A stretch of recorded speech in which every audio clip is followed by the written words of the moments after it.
Part of the reason why I played that video was because I thought it worked in well to our next speaker, Laurie Santos, who is a professor of psychology at Yale University. And she's going to speak with us about the science of well-being. And Laurie, thank you so much for taking the time to join us. We're always excited about the incredible minds and work that is going on right here in New Haven through Yale. And so to have a few moments with you today, we truly do appreciate it. Thank you.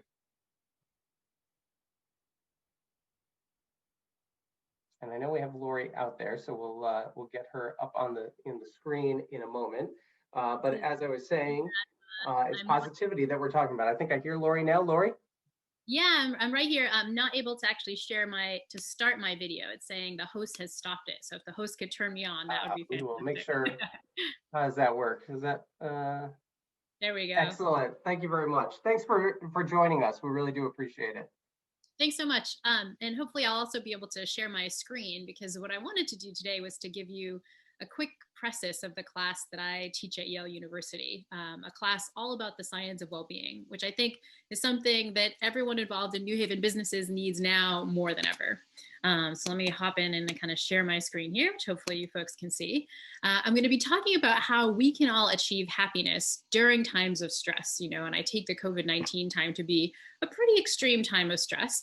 I'm going to talk to you about what the science of well-being says about some evidence-based practices that you can use to feel better in general, but especially during the challenging time that is COVID-19. And so with that, I'll kind of dive in. As Garrett mentioned, I'm a professor at that school up the street at Yale University. I've been teaching there for the last 16 years, which means I've had the lovely pleasure of getting to know lots of you and some of your businesses. But in just the last couple of years, I took on a new role at Yale, where I became one of their heads of college. So for those that aren't as familiar with Yale, Yale's kind of one of these funny schools like Hogwarts and Harry Potter, where it has these kind of colleges within a college. I'm the head of Silliman College, and that means I live on campus with students. I get to see them in the dining hall. I get to live with them up close and personal. And honestly, when I first started this role, I didn't like what I was seeing. I was seeing the so-called college student mental health crisis up close and personal. Right now, nationally, this isn't just at Yale or in the Ivy League. Nationally, we see that over 40% of college students report being too depressed to function most days. Over 60% say that they feel overwhelmingly anxious. And over 10% say that they've seriously considered suicide in just the last year. So this is what our young people are going through. And I think in a conversation like this with folks working in New Haven, I think it's worth saying, these are the people that you're bringing into your organizations when they graduate from college soon, right? So this is a real problem. And so I decided to do something about it. I decided to develop a totally new class for Yale students that really explored these evidence-based ways that they could improve their mental health. I wanted students to take it, so I kind of christened it something fun. I called it Psychology and the Good Life, so it sort of pop out of the course catalog. But it was a totally new class on Yale's campus. So ultimately I expected, maybe 20 or 30 students would take it. You can imagine my surprise when I walked into a room that looks like this. This is what it looks like when you have to teach your class in a concert hall, because that's how many students want to take your class. In the end, around a quarter of Yale's entire student body wanted to take this class, which was a little bit humbling, but I think it told me something important. It showed me that students were voting with their feet, that they didn't like this culture of feeling stressed and anxious and depressed. And they really wanted to do something about it. They wanted evidence-based practices that they could use to feel better. And so this was kind of the beginning of my journey into studying the science of well-being, but it's worth reminding myself, even when I talk about this, that when I taught that class and a quarter of Yale students tried to enroll, that was back in 2018, where, times seemed kind of idyllic, to be totally frank. Now here we are finding ourselves in 2020, which I'm imagining for you has been a lot like my 2020, which is basically just a huge dumpster fire of a year, right? For many, many reasons, but not the least of which is the fact that we're all kind of struggling with all the onslaught of problems that come with COVID-19, the anxiety that comes with this disease, the uncertainty that we feel for ourselves, for our health, for our businesses, and just the frustration and anger that comes with having our routines and our businesses disrupted as much as they have been. And that would be enough for 1 year. But of course, as a community in New Haven, we're also struggling with the other things that we've seen in 2020, like the fact that the racism that we experience in the United States today has really come to the fore. The amazing work of our Black Lives Matter protesters has kind of brought this to the attention of folks who weren't paying attention before. But coming to terms with that violence and that violent history has been a real struggle. And of course, there's climate change, there's a hurricane hitting, like there's all kinds of bad stuff in 2020, right? This has been a really, really tough year. And that's why I think it's really important to kind of dig into what the science of happiness says about how we can do better. And that's what I'm going to explore today. I'm going to really talk about what does the science say about how we can become happier in 2020. We're not going to necessarily change these circumstances. We're getting good news about vaccines and these kinds of things, right? Hopefully we can stop that stuff.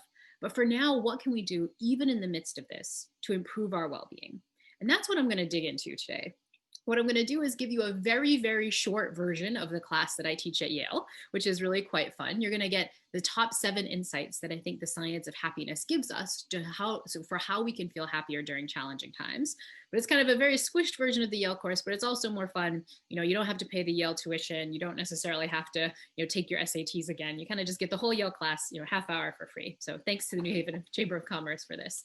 But just to kind of dig in, I wanted to dive into the first insight that I think the science of happiness gives us, which is that this whole pursuit of happiness, even though it might seem kind of a little bit weird during this challenging time, it is not only possible, but it's also really important. We can think of happiness, as my students might call it, as like sort of a first world problem, the kind of thing we think about when everything else is sorted. But the data suggests that that's not the best way to think about it. Even during challenging times like COVID-19, right? In the current time when businesses are getting shuttered up and people are getting sick and people are losing their jobs, we might ask, why would it make sense to focus on happiness, right? Like, shouldn't we be focused on the economy or solving the problems of COVID, like all these other things? Like, why happiness?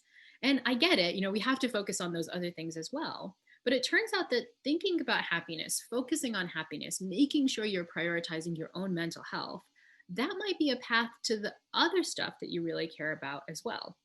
The research suggests that we often think about happiness as the result of all our circumstances. All these good things happen and then we get happy. But the science shows that we might have the causal arrow of happiness backwards.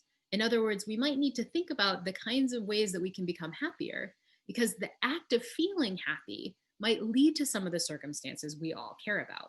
What are some of these circumstances? Well, let's take the job market. Many of us are worried about, our employees, like, making sure they're doing well on the job, maybe hiring new folks, right? What are the kinds of things you need to get occupational attainment to find a job or even do well at a job?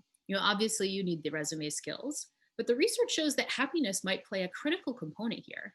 In fact, one study looked at 18-year-olds. They measured their cheerfulness levels at 18. And then they looked at what was going on in their job search and in their job life over 10 years later. And so you come back into these individuals' late 20s and you look at who got a job, who's happy at their job, who's doing well, who's earning a high salary. And what the research shows is that your cheerfulness at age 18 predicts how well you're doing in your job almost 10 years later when you're 26. Now, that's not what we really expect, but it's what the data really show. And it's not just kind of whether or not you get a job, it's how you're doing in your job. Are you performing well such that your supervisors say that you're doing well? But in addition, it also sort of predicts your salary levels. In fact, one study looked at 18-year-olds, measured people's positive affect, and then tried to correlate that with people's salaries later on in life. And what they find was that the more cheerful you are at 18, the better your earning potential at age 20 and even into your 30s. So we think it's just the resume stuff, but it might be our mental health too.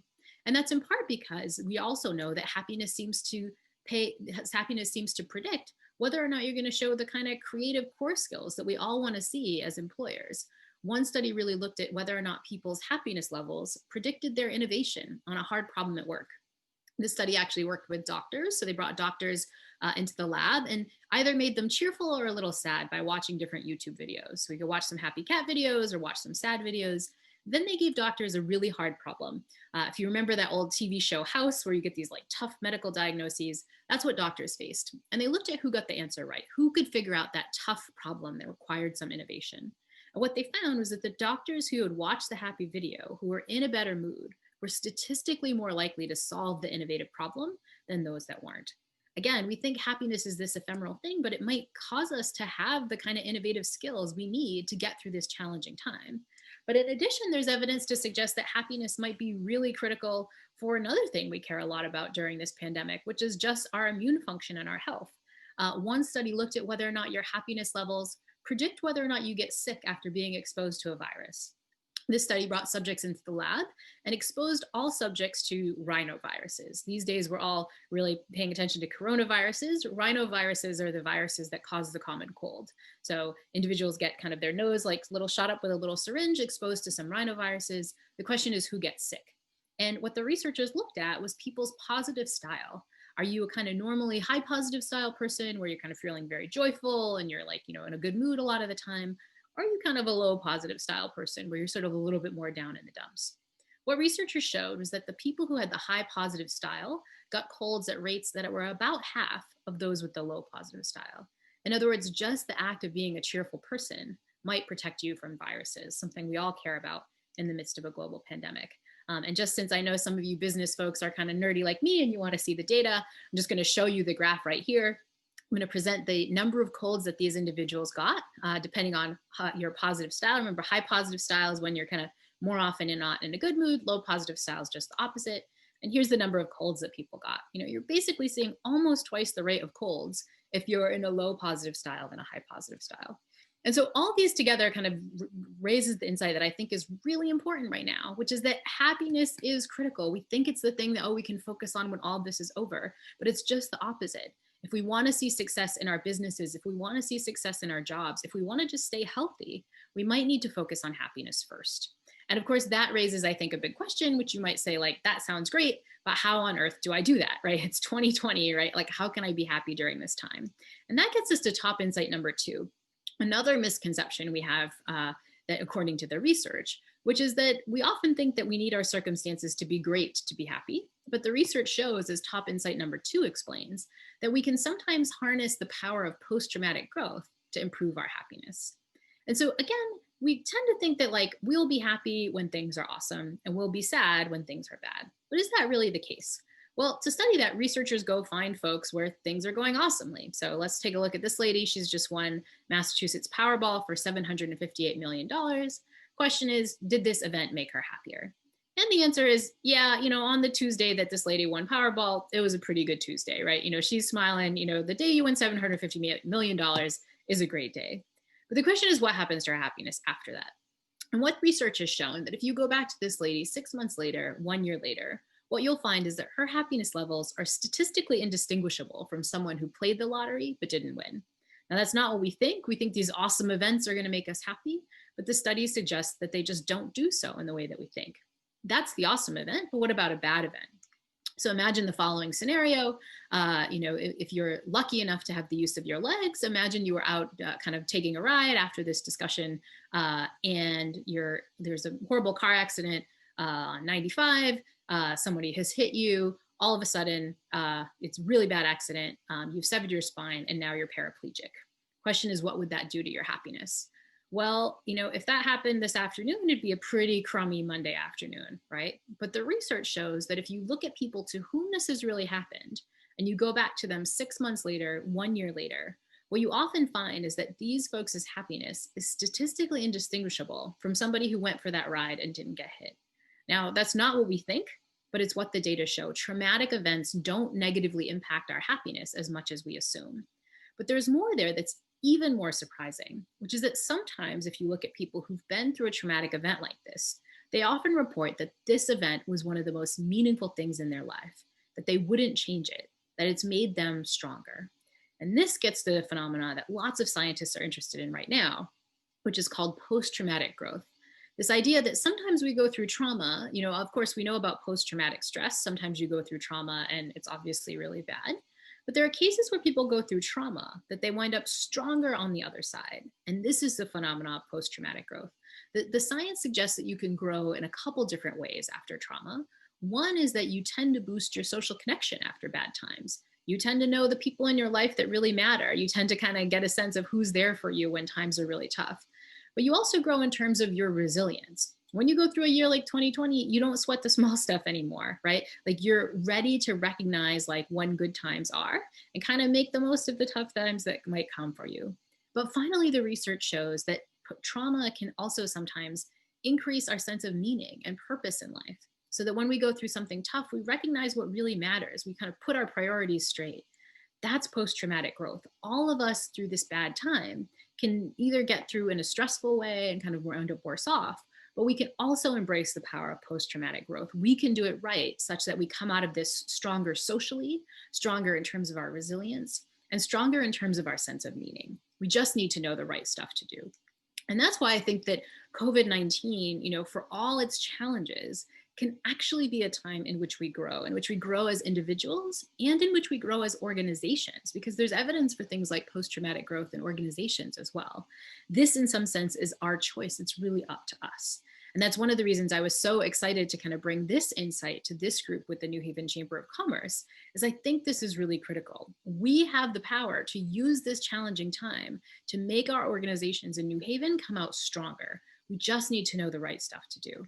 And that's what the next few tips are about. They're really about ways that you can harness the evidence-based strategies to come out a little bit stronger in the end. Okay, and so what are those evidence-based strategies? That's the rest of our tips. Starting with tip number 3, which is that if you want to kind of get through to post-traumatic growth, you need to personally make time for nutritious social connection in your life.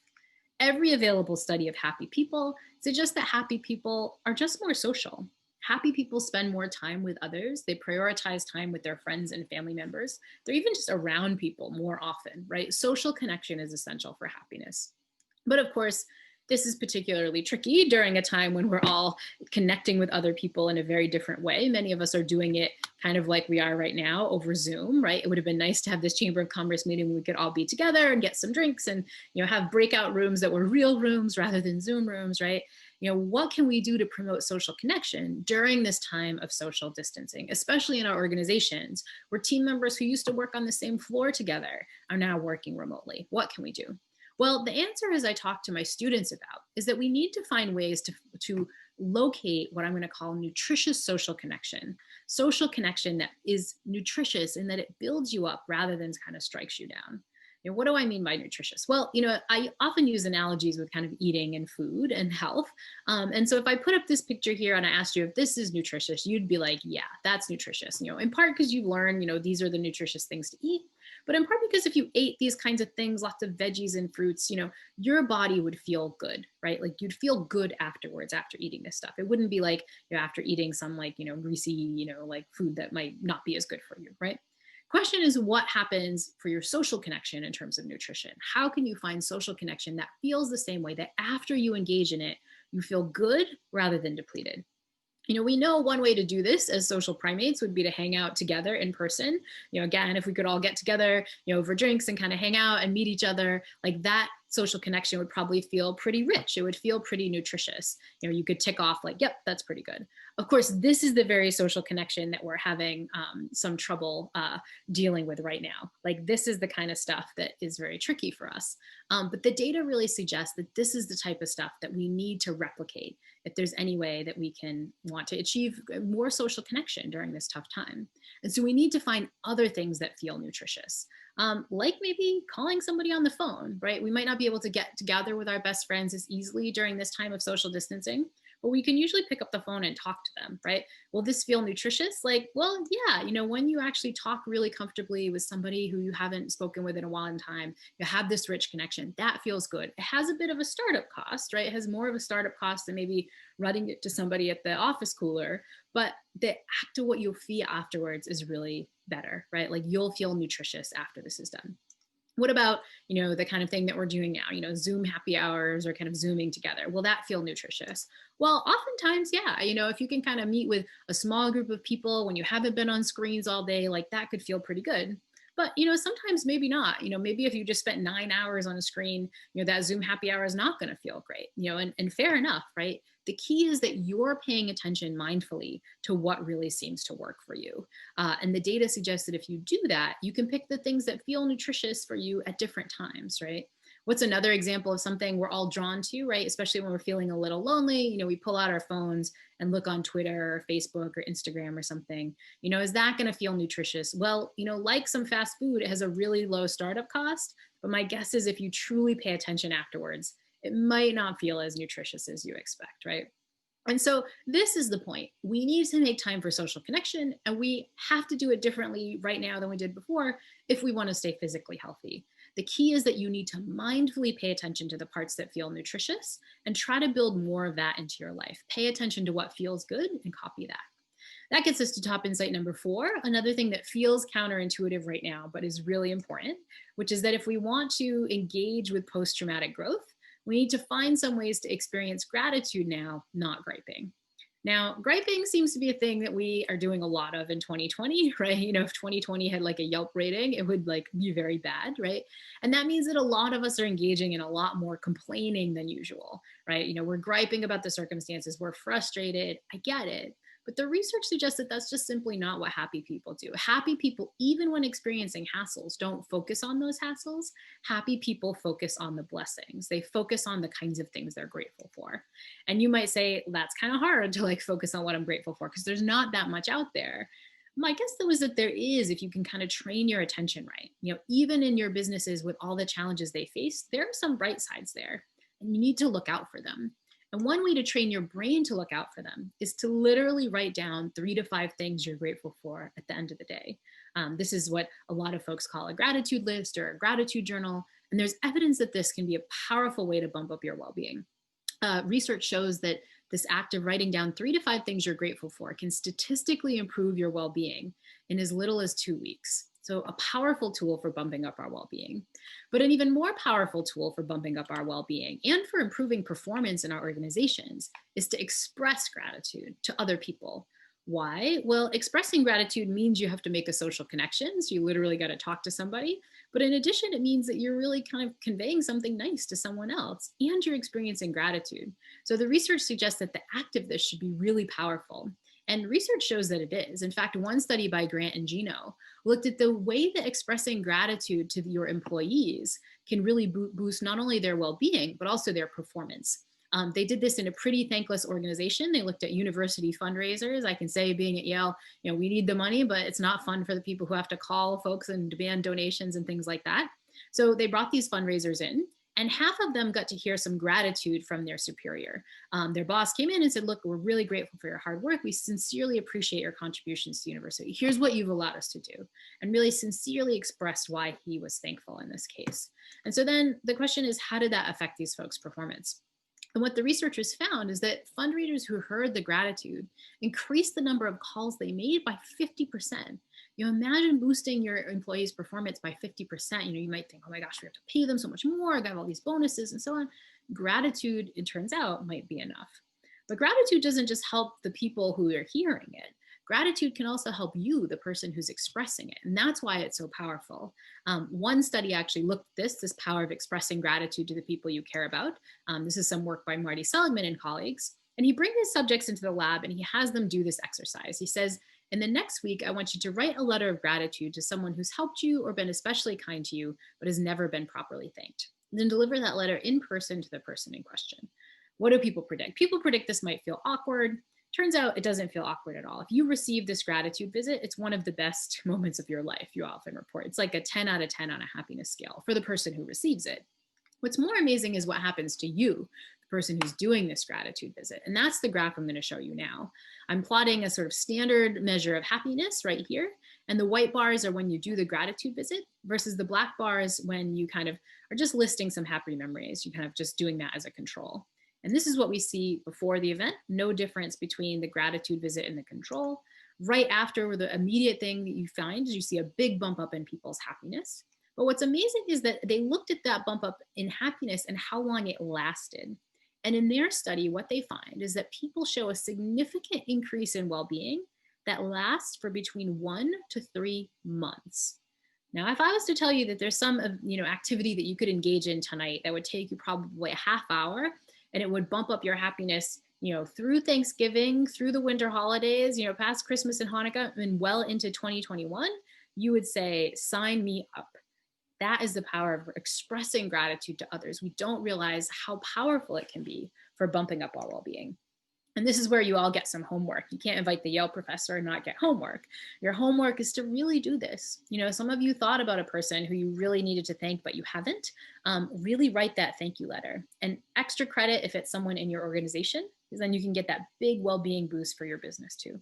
So that's top insight number 4. We need to be making time for gratitude. Top insight number 5 is also pretty tricky, which is that if we want to be like happy people, if we want that post-traumatic growth, we need to be in the present moment and savor all the good stuff. And, again, if you're writing a gratitude journal, you can see there's good stuff out there, the taste of a good mug of coffee, right? The smile of your spouse, right? There's stuff that you can savor if you're only present for it. Problem is that we tend not to be present very much. We tend to spend a lot of our time doing this. I think, especially as business leaders, you tend to spend a lot of your time mind wandering, thinking about the next quarter, or thinking about what you need to do, or thinking about your employees, thinking about what you're going to make for lunch, right? All these things that are not in the present moment. Researchers estimate that when you ask people how often they spend mind wandering, they usually say if they spend about 50% of the time doing so. And the time that we spend mind wandering is less happy than the time that we spend present, no matter what's going on in the present moment. So to be happier, we need to stop the mind wandering. But how do we do that? Well, science gives us two strategies. One is the simple act of savoring. It works really well if you're engaged in something really enjoyable, like eating an ice cream or something, right? But what would you do when you're paying attention to this kind of event? How can you be present? Just think to yourself, what does this taste like? What does this feel like? How would I describe this event to somebody else? When you're experiencing something good, be there and be present. But a different way to be present is to engage in a practice of presence. And this shows the power of a technique that I'm sure you've all heard about, which is the technique of meditation. The simple act of focusing on your breath or focusing on a mantra. How does this work? Well, you're kind of training your brain to pay attention to something. And that means you're limiting the mind wandering that your brain engages in. And the research suggests it can have a powerful effect. In fact, researcher Hetty Koper, who's also a professor at Yale, shows that even for novice meditators, the simple act of kind of focusing on your breath for like 10 to 20 minutes a day can improve not only your well-being, but can also improve the extent to which you're limiting your mind wandering. It actually decreases activation in regions of your brain that tend to mind wander.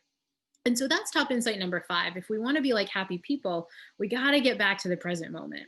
And that comes with a sort of corollary that's very important for 2020, which is that we need to find ways to be in the present moment, even if the present moment, to be totally frank, is kind of sucking, right?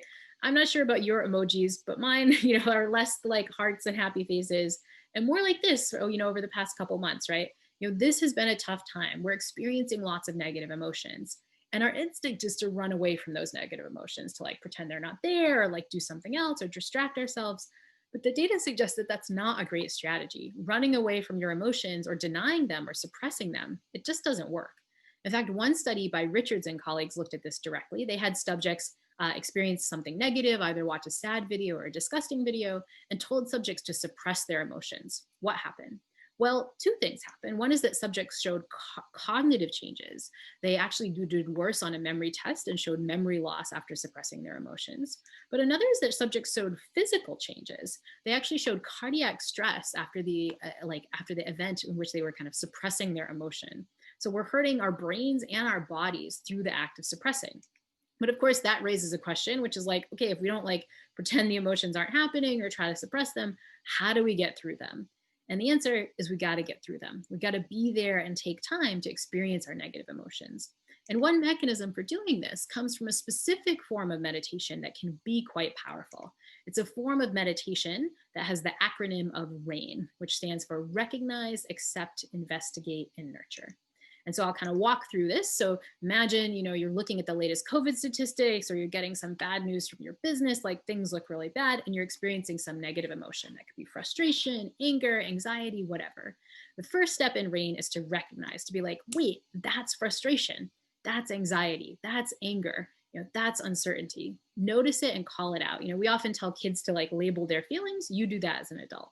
Then you have to allow that feeling to be there just as it is. Imagine it's kind of a crummy neighbor who comes over sometimes. You don't want to kick them out, but you're just going to let them be there just as it is. Say, all right, you're cool, you're here. That's when you dive into the I, which is investigate. With interest and with care, like try to figure out what this feels like in your body. Notice what your body does. Is your chest tight, or maybe your temples are tight, you're kind of gritting your teeth? Maybe you have these cravings to like run away, or maybe eat something or check social media. Like watch what it feels like and what your body and mind try to do. And the idea is if you sit with this emotion, it tends to go away over time. And that's when you deal with the N, which is to nurture. How would you kind of nurture yourself with self-compassion? Like, what would you tell a child who is going through this? Can you kind of give yourself some self-compassion during this tough time? The research says that every time we go through these steps, when we're dealing with something frustrating, it can do two things. One is it lets us get through an emotion, even in a way that's not as sort of like disturbing, in a way that doesn't really destroy us, but more it protects burnout, which is something that we all need right now. And so that's top insight number 6. If we want to be like happy people, if we want to get through the post-traumatic growth, we can't run away from the present moment. We need to be there even if it sucks. And that gets us to our final tip. You're kind of making it through the Yale class. One final really tough tip, which is that if we want to be like happy people, we need to protect our time. We need to become wealthy in time, not in money. And this gets to a concept that researchers are really interested in lately, this concept of time affluence, the idea that we're feeling wealthy in time, not in terms of money. Research shows that if you feel wealthy in time, your well-being is higher. But what's worse, if you report the opposite of time affluence, time famine, this has a huge impact on your well-being. In fact, self-reporting that you feel time famished has as big an impact on your well-being as self-reporting that you're unemployed. You know, we all know we need to solve unemployment, but in some ways we might need to solve time famine too.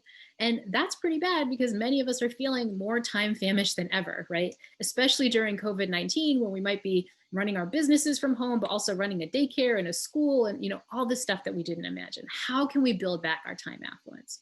Well, the research gives us 2 tips. And they both hinge on the fact that time affluence isn't the objective amount of time you have.